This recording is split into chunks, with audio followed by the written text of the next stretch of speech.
Hello, everyone. Welcome to the latest live stream. I hope you're all doing well. If you're wondering about the hats, two reasons. One, I'm a little bit embarrassed about my haircut, and two, it is part of the actual video and a bit of desense work. So if you're expecting some dramatic desense work, we're starting with just this. And as a disclaimer, I have done some preliminary work with the birds because I thought it'd be really irresponsible of me to do this sort of desense live, straight on in front of you guys. I thought it'd be really bad and stressful for the birds. So both the boys and Pickles and Scampi have had a little bit of work with this done already, but they're still very nervous. So hopefully it'll be really fun for everyone live. Hello to everyone who's joining me for this live stream. Thank you as always. Adara, naughty immediately right out the gate. I don't know what we're going to do, you guys. Thank you very much. As always, very kind, unexpected, and very much appreciated. So generally, the theme of this live is going to be decent work with a hat, just to see what it's like, and it's not that complex really. A bit of chat about small parrots, perceptions. What was the other thing? There was another little mini topic I wanted to cover. I think it was something to do with bonding as well that someone had asked me about repeatedly. And then just a general chat, Q&A, getting the birds out, playing with them, doing some training, responding to what you have to say, and just having it quite informal really, because I'm in the mood for a more relaxed session. I hope you guys are as well. But as always, I'm happy to help and respond to any questions you guys have. And no, I'm wearing the hat. It's not because I'm doing my alter ego. That'll be another time. The hat was actually bought for me by Sophie's mum's sort of like close friend. He decided to buy it for me. I was like, that's very, very kind of you. Thank you. It was very, very nice. And I'm very appreciative of it. It's a very cool hat. So just hi to everyone who's already in here. Hi to everyone who's filtering in. I know Mr. Teeny says he's got his two birds chilling his hands, very cute. And I know Gina's got herself a birdie recently, which are very, very cool. I think they're very cool. Their temperaments tend to be quite chill. You do get some sort of boisterous ones, but I think they're just generally quite cool to have and very, very friendly. So yeah, as always, hello to everyone filtering in. Gina, you can always get your own. Hello, Moonlight. Hello, Donna. Hello, everyone. You need to see the dino egg. Are you talking about the one that Stink laid? Sophie will have to fetch that if you want to see that again. Oh, really? Orange and red. That's quite a beautiful coloration. They do have. They're normally quite sort of plain in their colours, I guess, not more grey, mottled grey. So orange and red's quite a nice sort of mutation in the colourings. So hello, Form Wide, welcome. So let's start with the topic stuff, then we can get on with the desense work, because I don't know if it's going to go very well on live camera, but it'll be quite funny. But yeah, so small birds. I've had a lot of conversations recently about small birds. A couple of interesting ones which were quite fun, and a couple which I felt recently were a bit like, what are you even saying? So the more fun ones is just showing how small birds are quite quick off the mark when it comes to training, especially compared to larger parrots. Larger parrots are very intelligent, but smaller parrots just seem to pick up things very quickly, and they often don't get enough credit for how bright they are. All the way from smallest budgie and parrotlet, all the way up to sort of like the medium sort of levels when you get into like sun conures and you're getting ringnecks. They're all very, very smart, and it's amazing how quickly they pick up tricks. And someone was showing me their budgie basically going through hoops and then doing another trick afterwards. I thought, yeah, budgies especially don't get enough credit for how smart they are. For such a small body and such a small brain, there's a lot of processing power packed into that. It's the equivalent of an iPhone, in a budgie form. Really, really smart, really, really amazing. And I thought that's really cool. The other thing people were saying about small birds, and I don't know if this is true, but a couple of people said it, is that they seem to be more into their veggies. I don't know if they're really true. I think that's more anecdotal than true. I don't know if you guys would agree with that, but small birds less picky with trying their chop. I'm not sure how true that is, because I think large parrots are just as like keen on their chop potentially, and in their fruits and all sorts of things, and then they have a similar set amount of taste buds and and they really enjoy eating them. So yeah, and then the sort of slightly more negative ones, and the two sort of negative things that one was one I saw, and one was one that someone said to me. And the one I saw was someone was saying that if you have a larger parrot like a macaw, you're generally going to be better with birds than if you have a smaller parrot. And it makes you a better bird owner than if you have a small parrot. And I was like, what are you talking about? In many ways, smaller parrots do require more effort. Larger parrots, yes, you need bigger enclosures, they need more exercise in some ways, there's all different sort of elements, but it's different rather than better or worse. And the other thing that tied into that is the whole follower whinge I had recently on my social media thing, which is why I thought I mentioned it to explain it a little bit. And someone was talking about, if someone has experience with larger birds, then they would prefer advice from them than someone who just experienced with smaller parrots. And I was like, how does that work as well? It's really silly. So yeah, it's been interesting conversations this week. Both sort of funny and not. And I was like, well, what's going on with it? So that was it. What do you guys think? Do you think a larger parrot makes you a better, more, I don't know, a better trainer? Or do you think is any truth in that matter? I mean, I think it's just different rather than like better or worse. Let's have a look. Thank you, Gene. I'd agree. And budgies can be super picky with food, Mr. Teeny. Yeah, they can be really fussy. I wouldn't say, that. Yeah, I think it's anecdotal what they said. It was nice to hear from that person, but yeah. And also, again, don't forget to ask questions if you feel like you're birding, have any questions you want to, birding desire to ask. I'm happy to respond to them. Sophie, you can always pick them up for me if not. Adara, I found there's a lot of elitism with birds. If someone has bigger birds, they're more qualified. Smaller birds are just a stepping stone to get larger birds. Yeah. So it's almost like larger birds, because they're bigger, have more value than a smaller bird. And how is that a thing? It's like saying a child is less valid than an adult. And I know some people actually have that view with humans, and I think it's just ridiculous. Size in this case certainly does not matter. They're all parrots. They're all smart. They all deserve the same level of care and attention and training, basically. And they're also starter bird theory, exactly. So we're getting noisy already. Lovely. Are you chatting, Louis? Yeah. So it's the starter bird theory, and it's just sad to see, really, because I wonder if it reflects in our consults as well. Iris, I agree. They were different. Yeah, I think it's just different. I think it's different. You can be a great trainer or experienced bird owner with a big parrot. You can be a great trainer, experienced bird owner with a small parrot. It's just, again, fawn-wide, since every bird is an individual, I don't feel the size of the bird is relevant. That's exactly how I feel. Exactly. Yeah, Gina. Oh, yeah. Here we go. Yeah, it's sad because it's the same with all animals. Get ponies instead of horse. Get an analate, instead of a beard. Yeah. You do see it. This perception of size and value is crazy. I mean, we have it, don't we? Bigger houses, bigger cars, bigger consoles, bigger screens. I mean, I'm guilty of the bigger screen one. It's just silly. But then think of the analogy I used right at the start. So you've got your phone. That's small, but that packs a lot of processing power. Like if a budgie is the iPhone of the parrot world, maybe macaw is like the laptop. They both have their uses. Not to say that there's uses or whatever, but you know what I mean. Just different. People who say cockatiels are boring and no personality. Yeah, I haven't seen that recently, but I've heard that before. Where did they get that information from? Cockatiels are amazing. There's so much personality and they're so expressive. I saw you saw this as well on the major influencer channel, how they can't read cockatiels. Cockatiels aren't expressive. What is that big crest for? This just tells you so much about how they feel. And then their eyes and just their mannerisms, the feather position, because feather position is something universal to all parrots. And I know Gina asked this video ages ago, and I haven't got around to doing it, about universal behaviours for parrots. How you can tell certain things from parrots across all species. And feather positioning is generally universal across all parrots. You can tell if a parrot's more relaxed, if they're generally fluffed up with a foot tucked up, if their feathers are all slick. You can generally tell they're more stressed or excited, etc. And that's universal across all parrots. So it doesn't really gel, does it? Gina, you need to be more observant with their body language, much more subtle. I would say yes and no. I'm not sure I'd entirely agree with that statement. Just literally the cockatiel example. With the crest, I don't know why I keep waving my hand when I'm doing that. Sorry. With the crest, very expressive, even though it's a small parrot. With budgies, sometimes their posture will tell you a lot. Of conures, posture will tell you an awful lot. And I suppose if you're talking about biting, maybe that's true. A bigger parrot may give you more of a precursor or more of an indication of a bite because their movements are generally slightly slower. That I could probably agree with. But as a general rule, I'm not sure I'd agree with it. Yeah, exactly. Boss man fish, all the personality, and chibi as well. They're just full of personality. Absolutely crazy. Right, have I missed any comments while I'm going to do this? No, I'm staying up to track of everything. Randy, I've watched your cockatiel body language video 10 times. I need to make a new one, a more detailed one.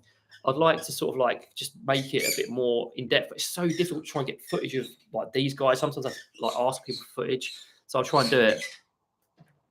Prosperity. I have a cockatiel. I live in India, but I don't understand that when I keep my bird near the open window, they start screaming.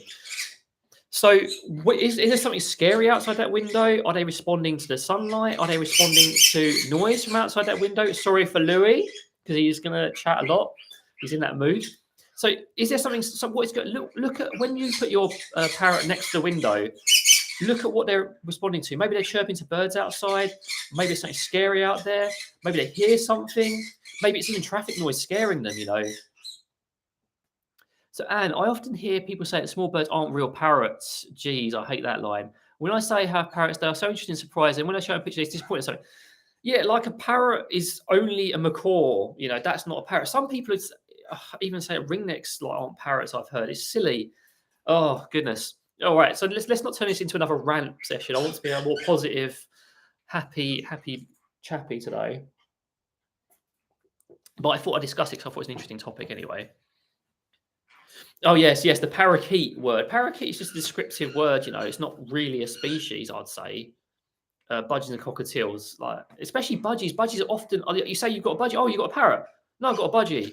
But it's a parrot. Like, but it's a budgie. It's like, no, it's a parrot. For goodness sake. Right. So what we're going to do is I think I'm going to get the birdies out now so they can have sort of long outings while they're out and about and relaxing. I'll start with Pickles and Scampi because I think Pickles would be the best illustration of how the desense works going to work for this hat. And if Scampi's a little bit more hesitant than Pickles, so I'll try and move the stand off to that direction so he can have his own time and he doesn't have to be near it. I'm scared of it. You coming out, monsters? Oh, PP. You come on. I'll put you on the stand because I know you don't really want to be with me. So Pickles is very, you can just see how, you can see the leaning and excitement just to be out. I'll get you some couple of treats. So desense work can be just as simple as wearing something new and just having your parrot get used to it. For example, Pickles and Scampi do not like this hat very much. They're quite scared of it. Fish is quite good to hopefully be able to show you later, and Chip is very terrified of it. But all we have to do with desense work is just get them used to it. I'm just going to reward Pickles for being with me near my hat and showing a relaxed posture. When she first came out of it, I don't know if you guys follow my Instagram, there's this like Judgment Pickles picture through a glass. That was her. She was literally leaning back as far as she could from the hat and absolutely terrified of it. Scampi, can you be brave? You're a brave boy, aren't you? So my goal today on camera is to get Pickles on my shoulder. So that's what I'd like to achieve today on camera. And I'm going to act normally. I'm going to reward her for getting close to this hat. I'm going to see what she wants to do. Simple as that. And that's desense work in a nutshell. Getting your parrot used to things that are scary. You may have to do it from a bit of distance. For example, I'll hold Pickles further away until she's showing a bit of discomfort, reward her positively, take her away negatively for negative reinforcement, but slowly get her used to being closer and closer and interacting with that hat in a relaxed manner. I'd love to do Scampi as well, but I don't think I have enough hands. I'd need an extra third hand to do that.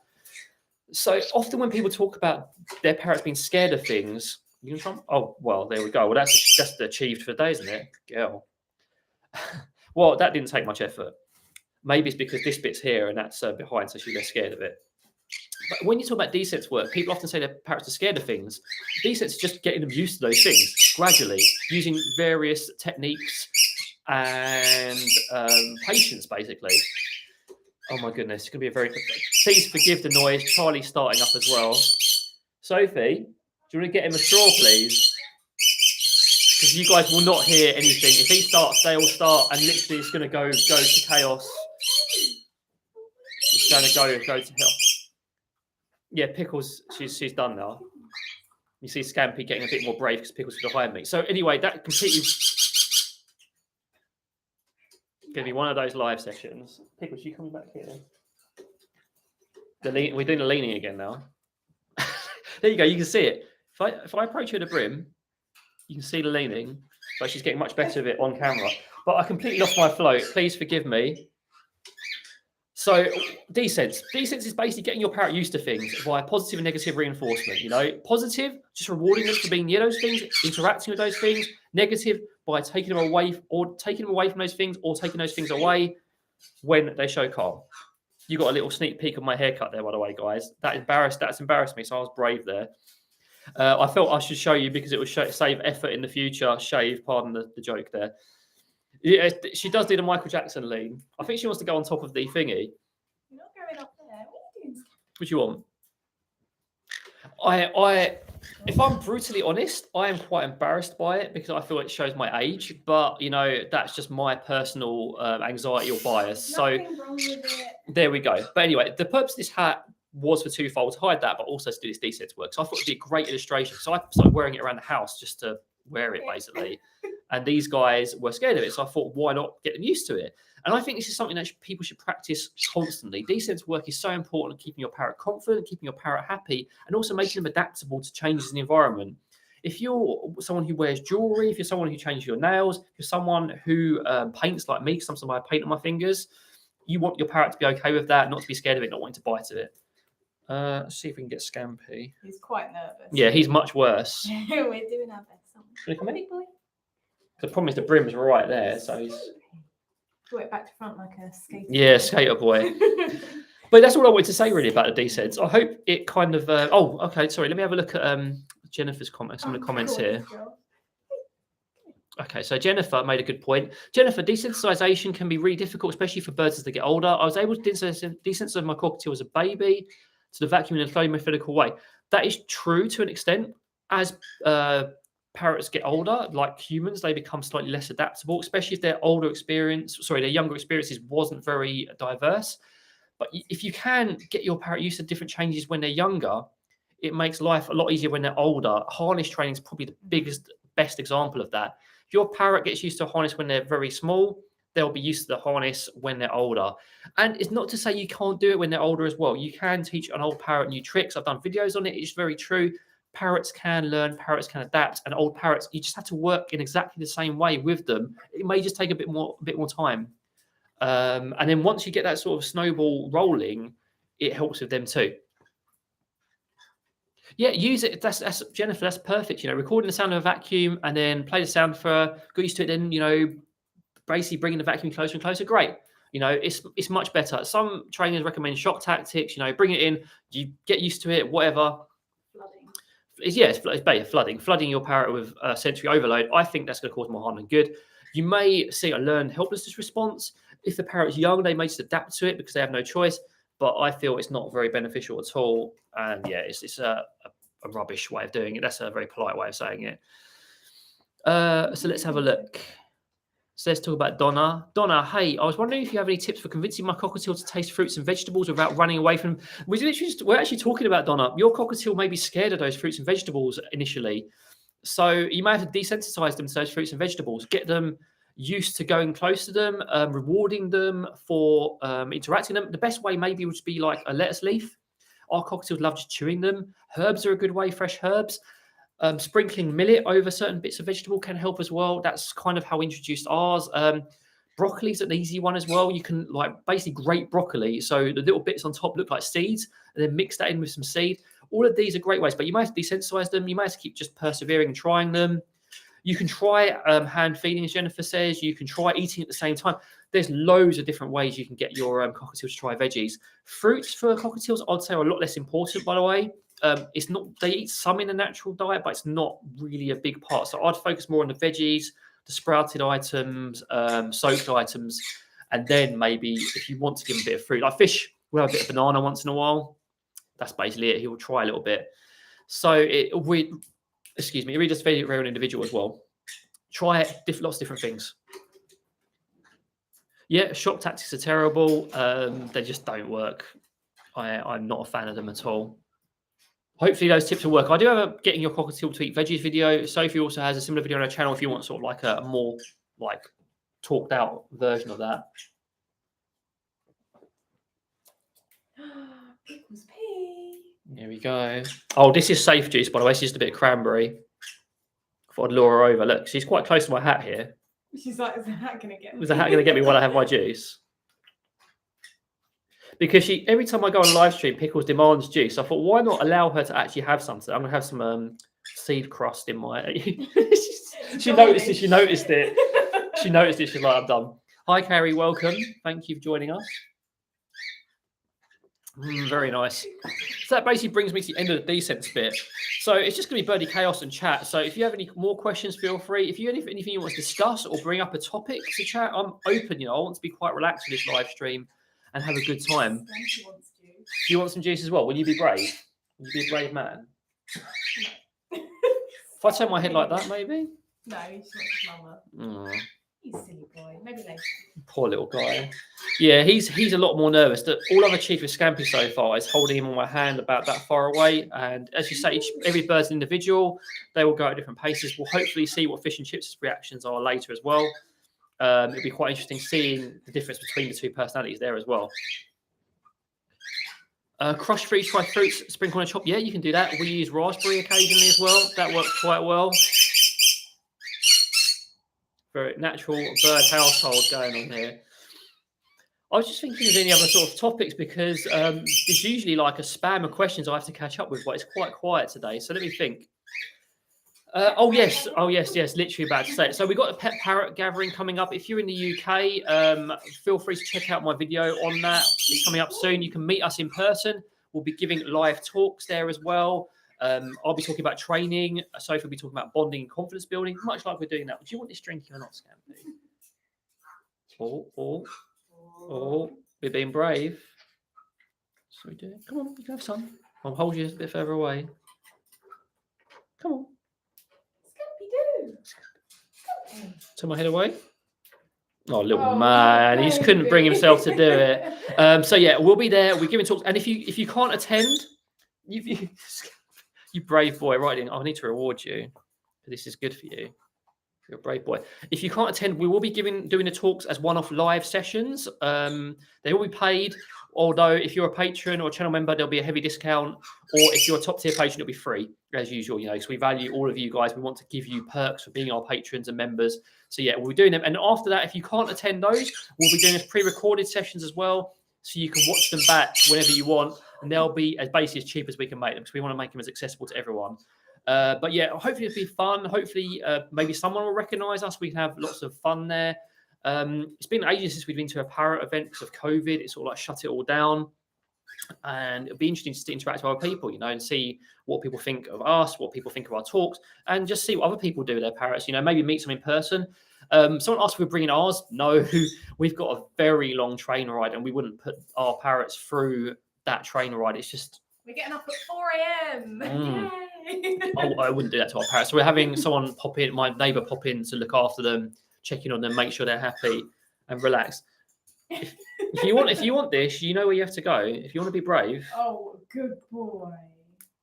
You are a brave man. Scared. You can see him getting brave on camera, braver and braver for the treats. Gina, very naughty. It's just, you're a regular naughty. You are always very naughty, but thank you. It's appreciated as always. Don't forget to save some for saving for your house as well, because that's very important. More magic cards, because I always like seeing your posts when I catch them on Instagram, what you've got. I don't allow myself to buy any more of that stuff. I have too many other things I end up spending money on as hobbies, like Warhammer, so I can't afford cards, especially if Sophie doesn't like. What are you doing there? I'm trying to keep him quiet. I thought you were trying to film him. I was like, why are you filming? No, awesome, Gina. Congratulations. This is the first live stream that's been this noisy and chaotic. I've been lucky so far. This can happen sometimes, especially if there's loads of birds outside. Laura, he was worth it. He got his reward. So how are we preparing for the event? Preparing our presentations, we're going to be doing, we're basically treating it like we're giving an official presentation, paid presentation. So everything is being done properly. We're going to rehearse them as well beforehand, so we know what we're saying. Got a business card. Trying to work out what to wear. Trying to plan it so we get there early, so we can sort of get ready beforehand. Getting our cameras charged because we're going to vlog it. Yeah, we may both vlog it. It's not as important to me, but I might have to do it. Just for extra content, really, just a vlog, just see what you. So you guys, if you missed it, you can see what it's like. Not everyone can go to parrot events. I know for us it's quite rare, so we want to see it. The other one we wanted to go to was stopped last minute, so try and share the joy of it. So Linda, fruit isn't good. Fruit is fine. Fruit is for all parrots. Fruit is fine in moderation. Keep in mind your portion sizing though. For example, what looks small to us isn't small to a parrot. But for cockatiels, I think fruit is a lot less important. I don't think they don't really eat. They eat some in the natural diet, but it's not as important. And I tend to find based on our cockatiels and what other people say about theirs, they're not as into fruit as veg. Veg is a lot more popular with them. So, Carrie, I have a question about dry mixes. Do you continue to add ingredients to your dry mixes that you know for certain your birds don't eat? That's a good question, actually. Sometimes it's perseverance. So we'll sometimes add in things into the dry mix, just keep them trying it, keep them experimenting for it. For example, it's a good example today, actually. We tend to batch make it. So I used to tailor it, but I find that I put the same extras in for each bird. Scampy tried cinnamon for the first time today. He doesn't normally eat it, doesn't really like it. He likes his other spices. Do you want to come over? She does. He likes his other spices. Today, I saw him eat cinnamon. Never done it before, but that's because I kept offering it to him and he kept trying it. If I hadn't done that, he wouldn't have tried it. So I suppose the answer is yes. If there's an ingredient that's really, really unpopular, we may phase it out for a while, reintroduce it, just so it's not getting wasted. But that's basically what we do. Yeah, there's not naturally fruit eaters, so it's not meant to be a constant food source, just an opportunistic food source, Adara. Yeah, exactly. Do you want to swap people? Yeah, I kind of do, because they're really being naughty and noisy today. And these guys can just have extra time later. There you go. I haven't got any more in my drink. Yeah, exactly. Adara, pumpkin seed's good. We add it in occasionally. Actually, I think the boys are quite good with it. The conures don't like pumpkin seed. The cockatiels do. Yeah, so it's just keep trying it. Oh no! I hope you're. Oh, that was not very pleasant, Gina. I hope you're okay and nothing too horrible happened to your car. Because it's never pleasant when that sort of thing happens. So let's see what the boys are going to be like. I've got some buds of millet in my little treat area. Oh my goodness! You're a brave boy, fish. I'm very brave. I think you guys are getting used to it now. He's even thinking of barking at it. What are you going to do? Well, there you go. Oh, good. I'm glad you're okay. Well, I mean, I don't really have to do much. I suppose so these guys have had 2 sessions with this hat, and you can see how relaxed they are already. So there you go. You know, if every bird's an individual, they will vary. Well, there's that. So what I'll do is I'll leave them out. I'll do some training with them later instead to show you guys. Meanwhile, I think they just want to go to the stand and have some snack. So, hey, Coco. Oh, great, cool. It's always great to see Conyers. It'll be nice to meet you. Hopefully you will see you. Just say hello. I'll probably be wearing this hat. BK Holly. I have 1 Conyers, 2 tablespoons of pellet seed mix really enough. She gets chopped also separately. My boyfriend insists it's not enough. Sophie just said in the background it's not enough. It's a lot. No, I said it's a lot. Oh, sorry, it's a lot of food. I'm reading, so I'm reading, getting myself mixed up. It's a lot of food. So for small parrots, we tend to say a tablespoon per portion. So 1 for the morning, 1 in the afternoon. So generally, you should be getting 1 tablespoon of chop, 1 tablespoon of the pellet and seed mix. It's probably enough, you know, and there will be a wastage in there. The best way to monitor it is also to monitor weight as well. So you see if your Conyers weight is remaining stable. That will tell you if it's enough. Because these portions are guidelines. You could maybe give them a tablespoon and a half, for example, especially of the veg, if that's not quite enough, and vary it a little bit. And also, they're phasing out. Yeah, I saw that. Don't phase out. You don't need to phase out seeds. Seeds being evil is a myth because people fed all seed diets. So all seeds is no good. Just like all vegetables would be no good. You know, you want a mixture. Seeds are great as long as you have them as part of a healthy diet. So, you know, keep those high value seeds for your training. Add in some seed into the diet, some grains, etc. Sprouted seeds, soaked seeds. That's all fine. So don't remove them entirely. It's well worth keeping them. Yep, Adara, other people have said, you know, Jennifer said seeds are part of healthy diets. It's it. You know, maybe you could basically reduce them slightly and add in some other sort of beneficial stuff. But yeah, don't get rid of them entirely. Carrie, have you tried breaking? Have you tried the hold ones, the ones without the shell, or have you also tried snapping the pumpkin seeds in half and offering them that way? That's how fish started eating pumpkin seeds. Just snapped them in half, and then he was like, "Oh, this tastes all right." And he started eating it more and more. And he quite enjoyed eating it. It's one way of doing it. Or soaked and sprouted. Soaked and sprouting, if you fancy doing it. Yeah, you can just be inventive, you know. I like the name. I just have to tell that in a minute. I like basically, yeah, just be inventive with how you do your food, you know. There's no sort of, well, there is some right ways and some wrong ways, but when you're serving, be experimental, you know, break them up a little bit, you know, mash them up, break them in small pieces, offer them constantly, and then your parrot may try them. So Becca has an awesome name for a conure. Gandalf the Green loves sweet potatoes. Give it as a treat or as part of chop. It depends if you're cooking it. You can lightly steam your sweet potato, or raw is also fine. I know Sophie includes it in chop sometimes, so it's completely fine. We put it in the chop. Sometimes we steam it, but if they really like it. Yeah, there's nothing wrong with having it as part of their diet. Pumpkins. I'm reading I'm sort of 2 steps ahead of myself. Sweet potato is completely fine. It's healthy. If you want to be sensible with it, just don't give it every day. Have it. Phase it out for 1 week, bring it back in, because that's great for parrots anyway. Mr. Teeny, I grind the pumpkin seeds and sprinkle them on the chop. Exactly. That's a lot of people do that. Some people do it with pellets as well. That works. Like tops, especially, is quite easily broken down, and the powder coating the chop is quite nice for some parrots. They quite like the taste of it. Squirt refused to eat the pumpkin seeds there in the shell. She tried to take the seeds out for her. Yeah, some parrots can be lazy. Ironically now, though, these two like them in the shell. Who was it likes them out of the shell? I think it's Pickles. Like, one of our conures will not eat. So some will eat them in, some will eat them out. They don't like them that way. It does vary. That's what I like about parrots. They're just so individual. There's such personalities. I find it really cute and so rewarding with them. So while it's quiet, let's do some training with the boys, because I need a break from just talking incessantly. So let's see what they fancy doing. You fancy doing some targeting? No, let's not do targeting. Targeting's boring. Let's do some waving chip. Can you come with me? Put you on here if you'll do it, so people can actually see. Just turn you around. Chip, chip. Wave. You shake. What a smart boy you are. You are so clever. It's so quiet now. I feel like you should be really noisy. And spin for me. You clever boy. The cockatiel spin isn't quite as fast as the conures, but you do know how to do it. Yeah, no more targeting. We do too much targeting, don't we? You are so smart. He's always so impatient, though. He never actually pecks me, but he always like, oh, I want my treat now. Wait for him. Finger, isn't it now? For the finger. Do 1 more spin and we'll try and get fish to spin for us. Good boy. What? Fish. Now, let's see if you can actually do it for me.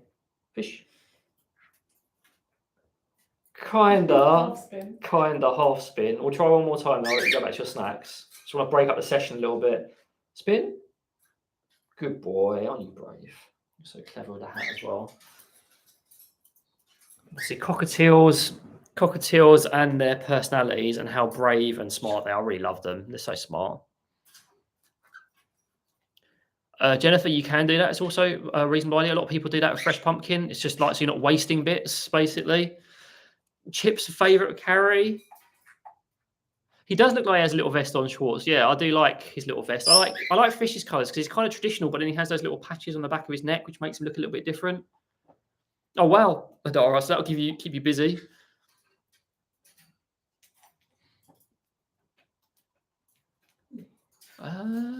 Wow. Okay, I am for a change, because it's so quiet now as well. Please feel free to ask questions. I'm honestly, for once, at a loss at a topic to talk about. Olive is falling asleep, which is very cute. Oh yeah, Olive and Charlie. Oh yeah, Olive and Charlie continue to get on very well. He's getting on better with me, but there are some blips as well, so having to be more cautious. But generally, I think his behaviour towards me is definitely showing signs of improvement. He's biting me a lot less. He's happy to sit on my hand. He wants to interact with you. He keeps coming over to ask to be cued in order to get a treat, doesn't he? Yeah, we're kind of in this intermediate period with Charlie now. It's a bit awkward. So we've gotten over this initial I want to come to you to attack you, and now we're in this middle bit where because I put so much effort into positive reinforcing him and making myself positive, that he wants to come over to me, and he comes over to me and he doesn't always get what he wants and he gets frustrated. So now we need to sort of transition it to saying, well, I'm here, I will treat you and we'll train, but it's not going to always be on your timescale. And if you don't get your treat, you can't just bite me to get it. So we need to get over that issue now, which is quite interesting. It's something I think a lot of people have and sometimes fall into a trap with. And it's quite interesting to see how you get out of it. So hopefully I may put it up on Patreon. I may put it up on the main channel, see how we got out of that sort of trap.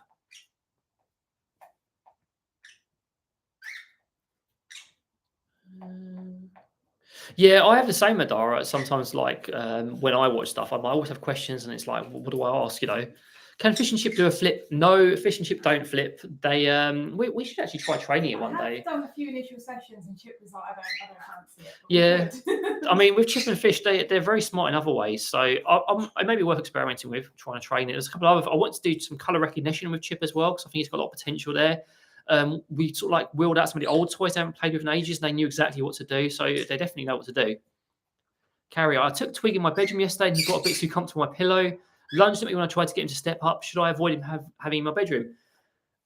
I would say no. Maybe just avoid the pillow for now and see how he is in the bedroom. You know, bring him in, see how he behaves. If it's that pillow, then obviously don't let him have the pillow for a while, or maybe do some work around it to try and get him to behave or redirect the behavior from it.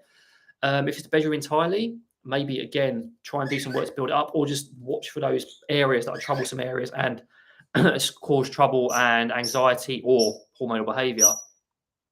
Laura, are you able to interact more with Olive, or do you still have to keep your distance from Charlie for Charlie's sake? Yes, sadly, I do have to keep my distance for Charlie's sake, because if I interact with Olive, Charlie either wants to push her out of the way because he's so keen to get a treat, or he gets jealous. So I tend to have to do it through the bars, and even then sometimes he rushes over, or if I really feel like I need to do some work with Olive, we'll get her out separately so I can do some. Because again, I think I said this in ages ago and in the Patreon videos, I've taken one for the team kind of for this, so they can bond, so they can all get on. And you know, it has impacted my relationship with her, but you know, hopefully that will improve in time when my relationship with Charlie improves and he becomes more tolerant and less beggy for treats, basically. So Ellen, reintroducing our parrots. We had split. Oh, I remember Ellen. Yeah, I remember you saying talking about on Discord. We had split up our two parrots. Usually live together because they are really hormonal and started fighting each other. No, I'm happy to discuss it. You know, it's basically, you're probably going to be a little bit annoyed about a response. It's basically the same techniques as we'll talk about with initial bonding. You're basically just taking yourself back to square one, and you're reintroducing them with all those techniques. You know, you're introducing them through the communal foraging. You know, you're intervening if there's any problems. You're trying to get to share the space. It's like if you have a break in trust between you and your bird, you're fixing it. So you're fixing their relationship. You're helping them repair their relationship. You're like the friend, the middleman friend, where the other two have argued, and you're the one that's acting as intermediary, and you're conveying the messages, and you're trying to get them to talk. And eventually, when they start talking, interacting, they'll hopefully remember why they like each other so much, and they'll get on.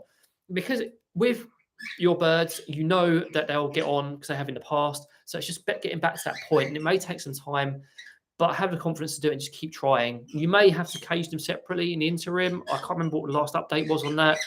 But again, just go through the process of rebonding. You know, if you want to sort of go over it again, we can talk about it on Discord, or you can rewatch our videos and go through it. Sometimes it's good to almost pretend that they're like brand new birds you've never met, and like have a clean slate instead of having expectations. It's very true. Yeah, clean slate and no expectation is very useful. So what's the diary I said about? So if Forrest is in a heightened state of agitation and gets aggressive in my hands, but still wants attention, should I just ignore it until he decompresses, or is it me? So with chip and fish, sometimes they can like lunge. They never actually ever bite me. I don't think I've been bitten by chip or fish in yonks, but sometimes they do sort of do the cockatiel lunging and telling off. And if Chip tends to do that, I will tend to either use a biting protocol, which is disengaging for a little while, not giving him pets for a few seconds, you know, going to give him a chance to do something. Or I will wait for him to finish, wait for him to calm down and just try again. If he's doing it continuously, then maybe, you know, let him calm down a bit, because maybe he's just really itchy and it's something irritating him, and then trying to do it. So Jennifer, I'm trying to teach my cockatiel to flip, but she goes upside down. So obviously upside down is halfway. So what you need to try and do is try to get your cockatiel, lure the cockatiel up the rest of the way. So normally people reward for that half flip and try and present the treat on the other side. So they, instead of going backwards, they will go forwards to get the treat. You train it in two halves. That's the normal way of doing it. So I don't know if you tried that. That's the best way. And don't try and push it. Get that half, like bat birding behavior, get that consistent. And maybe once that's consistent, then you can try and get her going further.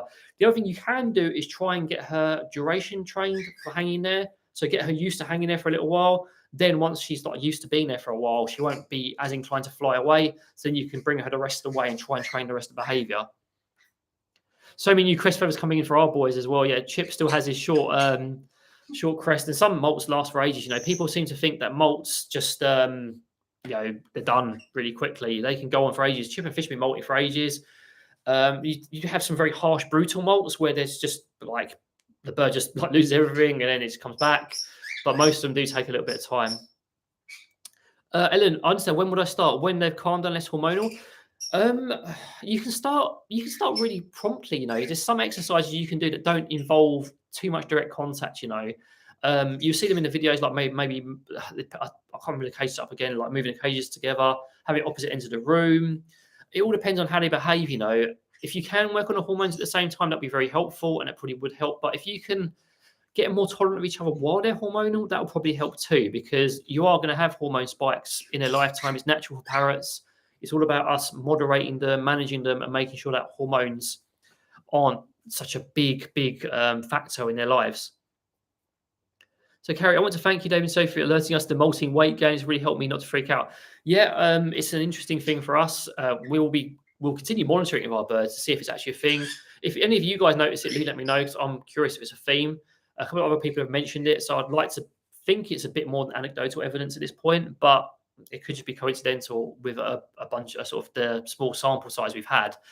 If you want to be scientific about these things, you do have to talk to a lot of people and get a consensus on it, rather than just saying, yeah, these couple of birds gained some weight and molted, must be a thing, especially as Chip didn't do it himself. We'd like to, honestly, weigh the birds every day, but I must admit sometimes it falls short of that. We try to do it at least a few times a week, and we log it all to make sure. It doesn't. Sophie's saying we, but yeah, we try and log it a few times a week and make sure. It doesn't have to be every day, but every day is good as well. It depends if it makes you anxious or not, if you're micromanaging it. If you're happy doing it every day, do it. If you feel like it's becoming an issue, like making you worry too much, then do it every other day or a little bit less frequently. It's just important to weigh your bird regularly.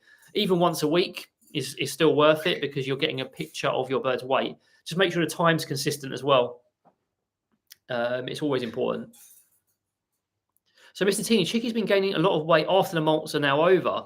So that's interesting as well, because we've noticed Fish has put on weight again as well. So it'd be interesting if Chickie, what natural weight is, Chickie's natural weight sort of level is. And if it's a massive increase, is it a slight increase? And is it a coincidental thing? Is it like the molt was very harsh and now Chickie feels like it needs to put some more weight on because, he's trying to get back up to sort of like a baseline, I guess? Because you may see that as well. You may see the increase before, then it will slump, then you'll see the increase, and then it should level up a little bit. Again, it'll be very difficult to predict if it's actually a thing or not. I suppose just monitoring it and keeping an eye on things and maybe getting some more consensus on it would be useful. Fifth of perches, desense work again for the win. It's all about them perches and getting birds used to it. What are the birds' favourite ways to take baths? So this is an easy one. These guys don't really like baths very much, but when they do want one, it's being sprayed. They like being spritzed. That's the way they'll tend to enjoy it. They won't do it in a dish or anything. Just don't want to do it. Olive is happy being sprayed, but she also likes doing it in a little dish. Charlie has his ceramic dish, which he loves to jump into. He has this little routine where he makes these really cute squealing noises and does his little dance, and Sophie has to respond, and he loves doing that. Louis and Kipling. So Louis has to do it in the sink. So we have to clean the sink every time he wants to wash. He has to go in the sink under the tap. That's the only way he'll do it. Kipling uses Charlie's dish sometimes. Other times he's happy to go in the sink as well. Who I miss? Pickles and Scampy. So Pickles isn't the biggest fan of being washed, actually. When she does want to, it's going to be in her dish, or sometimes she'll go in a cupped hand or under the tap. Scampy has to do it in his bowl. He likes doing it in his bowl. That's his favourite thing. Very rarely will he do it in his dish as well. He quite enjoys that. Is there an app for Fawnwell? Is there an app for logging weight? We use the Bird Tricks one, but to be honest, we would love to build our own app for it. So if anybody knows anyone who can build apps cheaply, like simple apps, please, Is their app even still available on the store? It's not available on the store anymore, no. So yeah, so basically the answer is no. I mean, you might have to just make a spreadsheet temporarily or just log it on your phone notes. That's enough. We would love to make our own weight monitoring app because it's such a useful thing. It'd be so useful. But again, we have no skills. So again, if anyone knows any app developers who wants to do it on a cheap, let us know, because yeah, you know what? That's actually a really horrible thing of me to say for a fair price, because I'm undervaluing the app developers' skills there, and I whinge about that a lot. So yeah, if you know a decent app developer who would be able to do it for the going rate, whatever that is, we don't know. Not Microsoft. Basically, not rob us blind. Then yeah, let us know. That was silly of me to say. So I'm being naughty there myself, and not in a good way. We We want to make a free app as well. We don't free, yeah, we want it to be free as well. We don't want it to be paid because we want everyone to be able to access it. So Twig hasn't seen a massive increase. You want Trish? You don't want to come? He doesn't want to come to me. Okay, just checking in. Hello. So yeah, it's not a huge increase. I mean, Head and Shoulder is like the ultimate place to flee to. So it may just keep working. So Mr. Teeny should be up a little bit and up and down, being chubby. Yeah, just have a look out, keep an eye out on it, and see what's going on with it. Oh, poor Skittles, Laura. You have to maybe give him, maybe if he's used to washing in those bowls, maybe it's something you can transfer to outside. Try and get a bigger one that's similar. Yeah, Gina, although Pickle seems to like bathing in dirty water. She doesn't like the clean water. She'll go in it when it's dirty. When there's a little bit of when one of them's dropped some dried beetroot in there or something, that's when she wants her washes. We've seen some very interesting colours on her feathers thanks to her washing in dirty water. Adora uses Pet Note. It's not free, but it still could be useful. They can get used to certain things, very attached to certain items and stands. It can be a bit of an effort to get used to new ones. It's just perseverance and just constantly positively reinforcing, making sure they sort of really link it with positive things. Because as you see with Chip and Fish, this hat's quite scary and they're just kind of indifferent to it now. The only reason he didn't want to come to me is he just doesn't want to come to me. He'd rather stay on the stand with his brother looking out the window. So Laura got my bath. You can hang on the cage, but oh, okay. Well, yeah. Let us know how it goes with that as well. Just curious, how long does it take you guys to clean all the cages each week? So we do the spots. So Sophie does a lot of spot cleaning, like wiping. I'll pick up bits as well, especially when she's away. And then we do a sort of big clean out once a week. So the spot cleaning doesn't actually take that long, I mean, 1 minute a cage. 1 minute a cage. So maybe 20 minutes a day if we're being very generous. Obviously, the hoovering won't include in that. And then the actual full-blown clean out's about 2 hours. And we also integrate that with a bit of stand time. They get some treats on there so, we keep them entertained. And they have slightly shorter hours for that because we need to focus on getting everything clean. That's about 2 hours, and that's for all the cages. So it's not that long, We do like give them a proper cleaning as well. We find the subtraction makes it easier because you're not scrubbing bars. It makes it a bit quicker. It's a bit messier, and I have to do a proper hoovering afterwards. But yeah, it's not too bad. It's not too bad at all. I know some people take like 2 hours for one cage. Yeah, some people are very. Yeah, some people are very meticulous with their cage cleaning. Everyone's different, Everyone's different. I do like to toot my horn for this because I'm a zookeeper. You can't spend 2 or 3 hours cleaning one enclosure, so you have to find ways of being efficient with it. And I think it just comes with a lot of practice and thinking, how can I make this easier for myself? Because we all want an easy life, don't we? Oh yeah, yeah, exactly. The Lewin Kipling. So I normally have to do Lewin Kipling's cage while Sophie goes in the other room. So I've had to try and adapt and try and make it as quick as possible, so fit it in the time scale for their outing and stuff. Because should we tell them why? I mean, it's not just because I fancy going in the other room. Well, no, it's because he does. Kipling seems to hate Sophie cleaning the cage, and he gets really angry about it. Someone actually asked in my comments about doing a video on cage aggressiveness, which I'm probably going to do. Some tips to sort of initially get over it and also help with it. Klaus, I mean, it may not be inefficient, It may just be you're meticulous with how you do things, hurting backs, yeah. Well, your cage is very big, though, isn't it? One of them especially is very big. So if you're doing 3 cages, it's quite a lot of effort. I suppose if we're lucky in that we've got both of us to do it, so we can sort of split the work. I can supervise the birds, Sophie can supervise the birds. I do all the hoovering afterwards, so Sophie doesn't have to. It sort of splits the workload a little bit. You don't always have to separate different sex birds, Jennifer. Hormonal behaviour can be managed. Yeah, we have male female pairings and it's fine. It's just all about managing those hormones. So Pika, my conure is comfortable with me but doesn't like coming in my hands if I'm for treats. Again, we're going back to that desense. You may need to get them used to those hands and make them really positive. You may have to just get them used to your hands being near.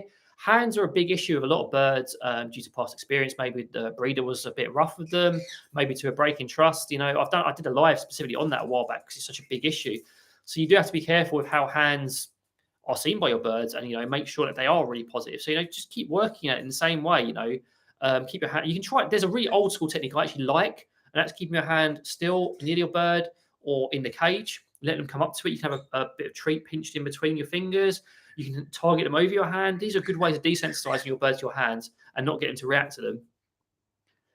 Yeah, one large cage takes a lot of time. Louis and Kipling's cages don't actually take that much more time than those, actually.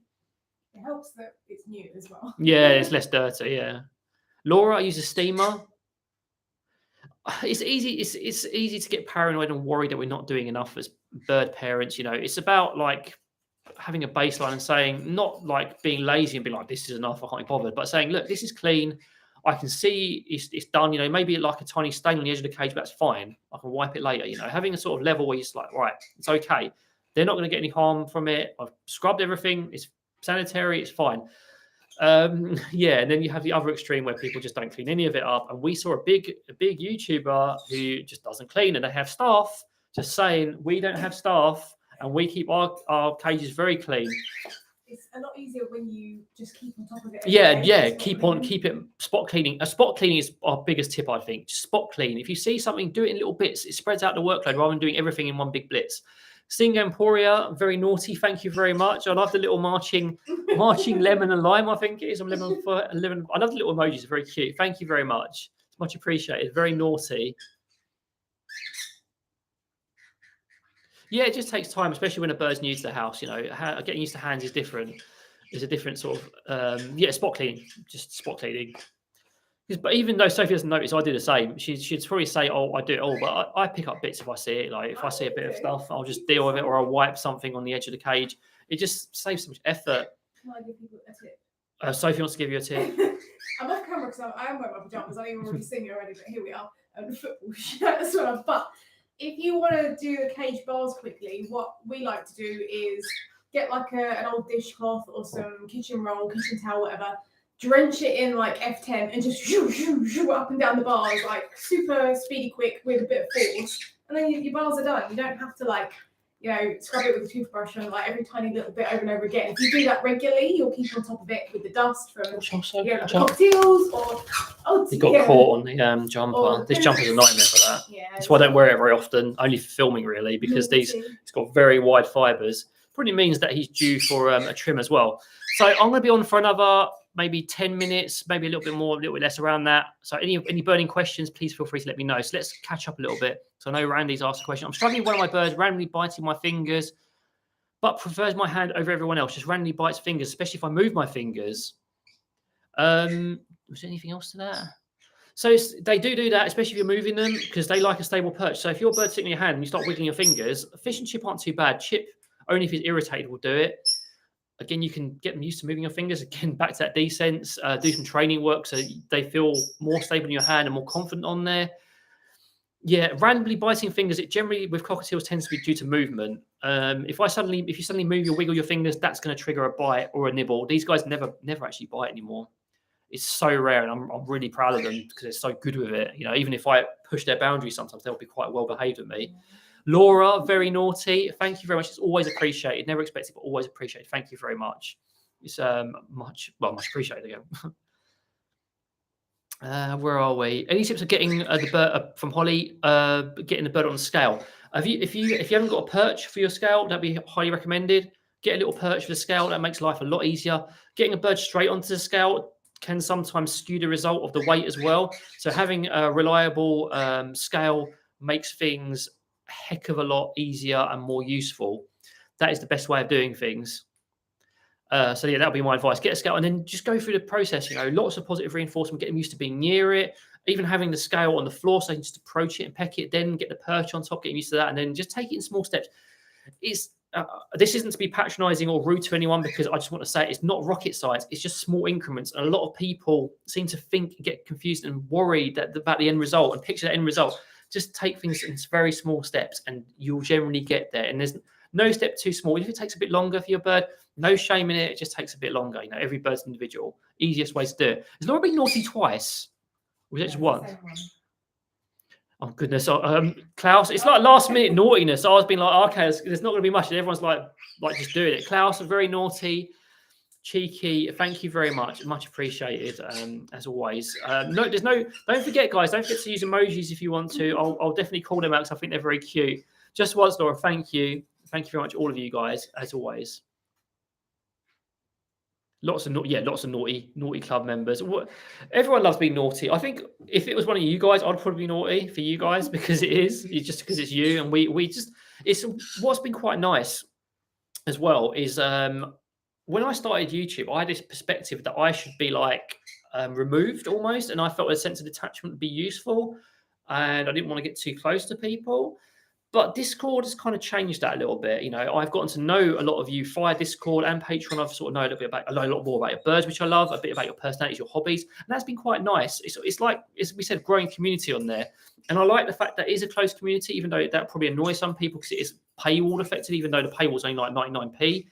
But it makes it so much easier to moderate, and everyone's so nice and respectful, and it's just nice to have that. So a shout out to all you guys in that community, and all these guys, all you who have joined this chat and who love chatting and generally just, you know, being part of this community that we're growing. You know, it's nice, and I want everyone to be able to talk, express themselves, and not feel judged like I talked about in the social media videos. That's just toxic, this judgment. Mr. Teeny, naughty as well. I thought I was going to get away with it after last time when you were like ultra naughty. I thought that the naughty quota for absolute ages. So thank you very much. Once again, back in the naughty club. Are we going for pizza or donuts today? There's no pizza or donuts today. I'm making something that's probably not going to be very nice. It's going to be Tesco breaded chicken, nachos, which we're going to try and warm up. I have some cheese on mine. I swear we got some salsa. I'll put some olives on there. The jalapenos are out of date, so they're going to have to. It's going to be a mess because we've run out of stuff. So we're going to eat that. It's not going to be pizza. It's not going to be exciting or tasty, I'm afraid. I mean, Chick's furious that it's not pizza. Do you want a bar?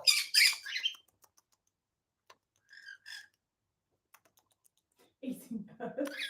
We're not. He's not in the mood. He normally tongue clicks to me, but yeah, we're not eating the birds. That's not happening. Not these chickens, no. Sorry, so there was a question. I don't want to miss it. So let me go back to this question quickly. So I can't pronounce your name. Please forgive me. Hi, a quick question. Is it normal for molting rennet to be so inactive? He's normally playful, and recently he's been looking so depressed and sitting in his corner most of the time. The answer to that would be yes and no. When birds molt, especially when it's a harsh molt, they can be a lot more inactive. For example, fish and chip were a lot more sort of like sullen. They didn't want to train as much. So we were respectful of that. The best way to do things is I'd monitor his weight. So just if you want to sort of reassure yourself, offer him a bit of playtime, a bit of pets, trying to help him. Monitor his weight. That's really important. Make sure his weight's okay. Give him a bit of extra protein in his diet. You know, you can do that through sprouts. You can do plain egg, no extras, just plain scrambled egg, no extras in that. That can help as well to supplement during that time. And just encourage him a little bit, but don't push him too far. You know, it's okay to do a bit less flight training. Do base training back there now. He's curious about kind of. But anyway, yeah, so that would be my answer. So it can be normal, but just keep an eye on it just in case, and you should be fine, hopefully. So I think I've missed some naughtiness. I don't want to miss that. So Donna, thank you very much. You've joined the Naughty Club officially. I don't know if it's your first joins the Naughty Club, but welcome to the Naughty Club. I really should have like an emoji to respond with this. I have to try and design a custom emoji to respond for Naughty Club. Oh my goodness, Carrie, you can't resist. Carrie, thank you as well for, again, you guys are far too generous, you know. We always stuns us how generous you guys are, and thank you very much. It's very appreciated. You know, we want a generosity from YouTube mostly. We want to be giving to you guys because you guys are those ground root supporters of us that help us do this. So maybe, hopefully one day, oh my goodness, hopefully maybe one day when we get big enough, we can be sent. Well, actually, I don't want. Me and Sophie had a little discussion. I don't want to spoil a surprise, just in case. So yeah, we won't say anything about what we would do if that happens. Oriana, thank you very much. Again, this is just this surprise naughtiness right at the end. It's bombardment of naughtiness. I'll be going. So just so you guys know, I'll be going at 35. So another 5 minutes, just in case any last minute questions. I know a few people have joined the chat last second from what I can see on the little numbers here. So if there's any last minute questions you want to ask desperately, he just wants to hang out, doesn't he? He's curious. If there's any last minute questions, feel free to drop them in there. I lost my train of thought. This naughtiness has kind of lost my first class naughty train. You just disrupted my naughty train. Oh, that's the other thing as well. I think I don't remember if I asked it in my last live. Sophie's live will be next. And then I may have a little gap, do mine a bit later. So there's a bit more of a gap because there's going to be lots going on and there's going to be other courses and stuff. But I do intend to do another parody video. So if you guys want to see another parody, I've got some ideas. I've got some really stupid skits and ideas for it. So if you guys want to see it, do let me know. I'll probably do a thing on community just to get loads of votes in. But I enjoyed doing the last one. It's a lot of fun. So I do intend to do another one. Oh my goodness, excuse me. Sorry. I have some videos coming up. I don't know if Guy's here today, but we did film building Olive and Charlie's cage. We got the filming, we got how we set it up. I did one big video that shows how easy it was to build, the pitfalls of building it, how and why we set it up, and just showing them having fun with it. So that'll be out as well.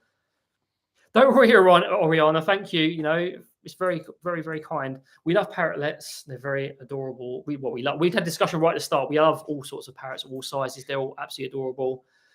I'm not going to be feeding. I don't think I'm going to be feeding Stinker Stank pizza. There is. I will be pushing the boundaries a little bit in that video, but there's a couple of things I won't be doing. Yeah, she has to constantly rein me in. There's a lot of and I'll try and do outtakes for you guys as well.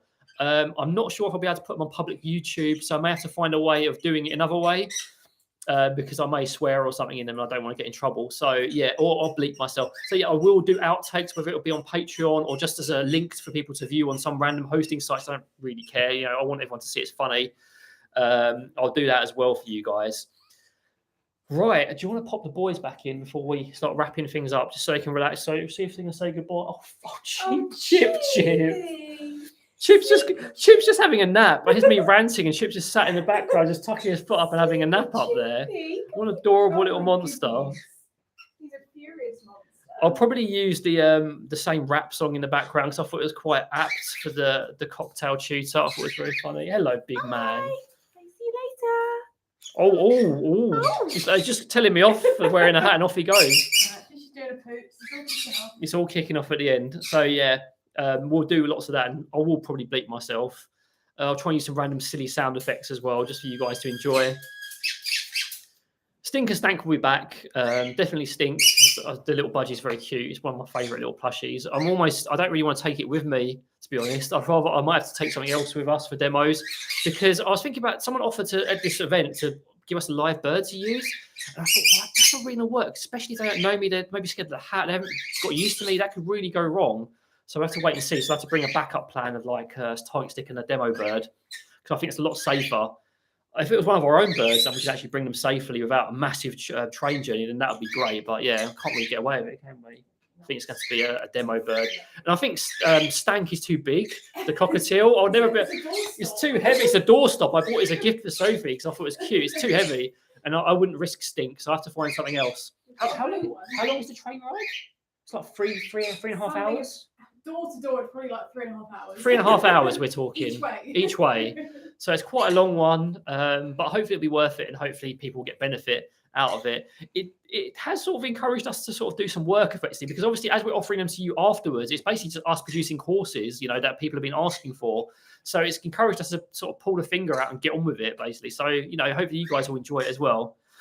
I swear it doesn't offend me, but I know a lot of it offends YouTube. I also think, you know, if there's kids watching, I don't want to encourage swearing. You know, what I do in my own time is fine. I can swear how much, but I don't want to encourage swearing. It's not. I don't feel it's my place to swear in front of kids and stuff. It's not really right. Anyway, guys, I think I'm going to wrap it up because I just did one quick check. I think I've covered all the questions. I don't think there's any other questions. Yeah, we probably won't, honestly, because for various reasons, train rides aren't always the most fun, especially if we have lots of changes. So we'll probably be just minding our own business, listening to music, or just trying to relax a little bit. We'll see how things go. But anyway, I really enjoyed doing this live as always. I love doing these lives for you. It's always fun having you join me. It's just a pleasure to talk to you guys. It's a pleasure to interact with you in chat, especially some of you guys who may not interact with other times. It's always just nice just interacting. So be a while for my next live. As usual, I'll post it on my community when I'm doing it. I'll be on Discord once in a while. I don't get to go on it every day. I try to set aside some time to go on there when I can, so I can always talk because I want to, but it's not always possible. But yeah, thanks for watching, guys. Hope you enjoyed it, and goodbye from everyone. Have a really, really good time. See you later.